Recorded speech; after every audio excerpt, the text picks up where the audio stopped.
যোৰহাটৰ আয়ুক্ত কাৰ্যালয়ৰ সন্মুখত চুতীয়া জাতি যুৱ সন্মিলনৰ আমৰণ অনশন জনজাতিকৰণ আৰু স্বায়ত্তশাসনৰ লগতে ব্ৰহ্মপুত্ৰৰ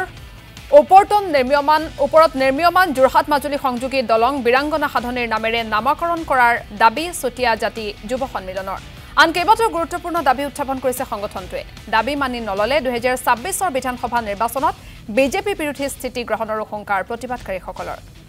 আৰু এই মুহূৰ্তত প্ৰতিবাদস্থলীত উপস্থিত আছে আমাৰ সাংবাদিক পৰমানন্দ বৰা কি দাবীৰে তেওঁলোকে প্ৰতিবাদ সাব্যস্ত কৰিছে প্ৰতিবাদস্থলীৰ পৰিৱেশ আপোনাৰ জৰিয়তে চাব বিচাৰিছো নিশ্চয়কৈ আইচেংফাছক যেহেতু যোৰহাট জিলা আয়ুক্ত কাৰ্যালয়ৰ সন্মুখত কালিৰ পৰা যি চুতীয়া জাতি যুৱ সন্মিলনৰ যিসকল সদস্য আছে তেওঁলোকে আমৰণ অনশনৰ দৰে কাৰ্যসূচী গ্ৰহণ কৰিছে আজি দ্বিতীয় দিনটোতো তেওঁলোকৰ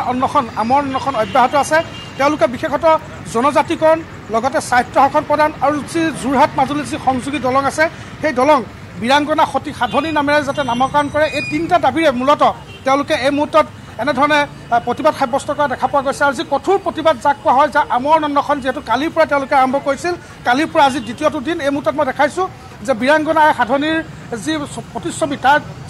তাত চাকি বন্তি জ্বলাই যি চুতীয়া জাতিৰ যি ইতিহাস আছে এই ইতিহাসসমূহ যাতে যিসকল লোক তেওঁলোকৰ কাষলৈ আহে চুতীয়া জাতিৰ ইতিহাসসমূহৰ যি বুৰঞ্জী প্ৰসিদ্ধ যিসমূহ কিতাপ এই কিতাপসমূহ তেওঁলোকে আগত ৰাখি এনেধৰণে তেওঁলোকে জিলা আয়ুক্ত কাৰ্যালয়ৰ সন্মুখত আমৰণ অনশনৰ দৰে কাৰ্যসূচীত বহিবলগীয়া হৈছে তেওঁলোকৰ এটাই দাবী যে বিভিন্ন সময়ত জনজাতিকৰণৰ নামত তেওঁলোকে বিভিন্ন প্ৰতিবাদ সাব্যস্ত কৰিছে দিল্লীত প্ৰতিবাদ কৰিছে গুৱাহাটীত প্ৰতিবাদ কৰিছে কিন্তু কেন্দ্ৰীয় চৰকাৰে অসম চৰকাৰে কোনো কাণ সাৰ দিয়া নাই আৰু যাৰ বাবে আজি এনেধৰণে যোৰহাটত যি চুতীয়া জাতিৰ যুৱ সন্মিলনৰ যিসকল কেন্দ্ৰীয় নেতৃত্ব তেওঁলোকে এনেধৰণে জিলা আয়ুক্ত কাৰ্যালয়ৰ সন্মুখত আমৰণ অনশনৰ দৰে কঠোৰ কাৰ্যসূচী ল'বলৈ বাধ্য হৈছে এই মুহূৰ্তত কেন্দ্ৰীয় নেতৃত্বৰ মই পোনে কথা পাতিব বিচাৰিম কিয় এনেধৰণে কঠোৰ কাৰ্যসূচী ল'বলগীয়া হ'ল আজি দ্বিতীয়টো দিনত ভৰি দিছে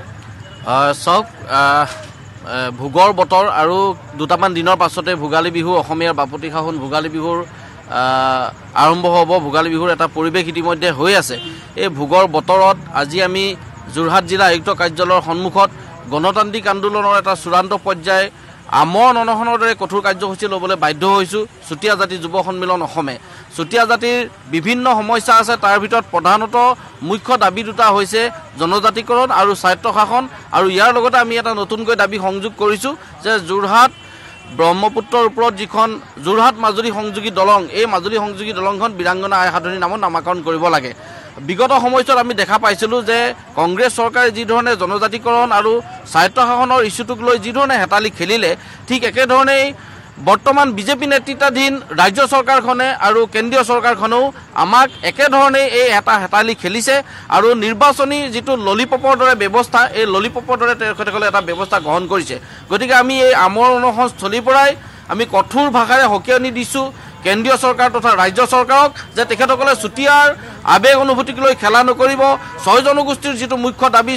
লগতে চুতীয়া জাতিৰ যিটো মুখ্য দাবী এই জনজাতিকৰণ আৰু স্বায়ত্তশাসনৰ ব্যৱস্থাটো অতি শীঘ্ৰে তেখেতসকলে কাৰ্যকৰী কৰক হয় পৰমানন্দ বৰা আপোনাক এই মুহূৰ্তত ধন্যবাদ জ্ঞাপন কৰিছোঁ আপুনি অনশনস্থলীৰ পৰা পৰিৱেশ দেখুওৱাৰ বাবে